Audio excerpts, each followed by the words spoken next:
umunsi ntazibagirwa, umunsi ugurutse umutima wanjye nkaba umucakara w'urukundo rwawe, nikoreye umutwaro mpita ibitugu, uburemere buruta kwikorera urusyo. Nyamara niwo munsi nibwiraga ko mbonye urumuri, umutima wanjye usakaye umucyo, numvaga akamwenyu kagiye guhora ku minwa yanjye. Nicyo gihe numvaga ko mbonye amahirwe asobetse imigisha, igihe cy'ibyishimo n'umunezero mu buzima, nkibagirwa iby'ahahise ngasatira iby'ahazaza, tugasasa inzobe twembi, tugaterana by'abakundana, byarimba tugatarama, icyo kigira bacyuye urukundo. Wahoze uri umwiza kuri njye, iminsi iratera, dutana tudatonganye, yewe tudasiganye, dusigara dusa n'abasangiye isano y'ubucuti, bukaduhuza nta mwiryane, busibanganya inzira ebyiri twaciye, tukarenzaho tugasabana, yewe n'uhunikira bukamusasira agasinzira. Oya yewe, reka sinabyirengagiza, kubyibagirwa byaba ari inzozi. Nibagirwe n'urukundo wampaye, warampaye sinkunenga, warantoje singupinga, twasangiye byose ntacyo nkinga, iwawe ngahora nisanga, uwanjye ukaza utikanga, nta mususu nta gususumira nta gihunga, umutima urikuba urikubira. Erega wari umwiza kuri njye, uwarezwe neza, uwatojwe byose n'ababyeyi be.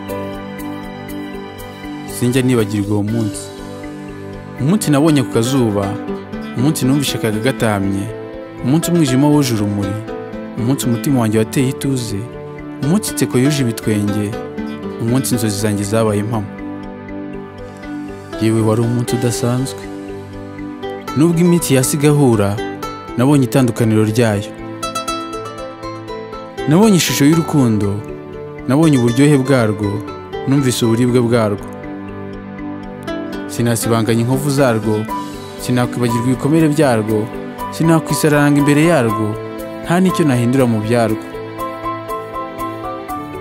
Iminsi yaratambutse, ibihe biha ibindi, imvura iragwa, izuba riracana, urukundo ruracangana, ntirwikunda rurasaranganya, rwirengagiza igihango, rwibagirwa inkomoko, rusibanganya ibimenyetso.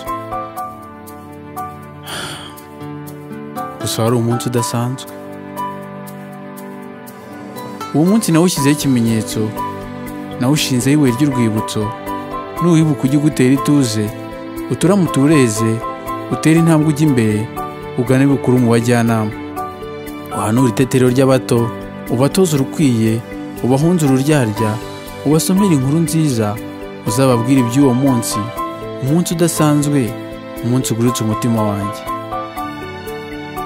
Impabe z'urukundo, abashegeshwe narwo, abarwitoreza, abo ruhiriye, abarurambanye, mwese mbatuye impumeko.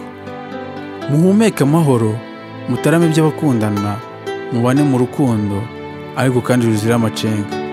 Umucyo uhora ucyamiye imitima yanyu. Levi Scott.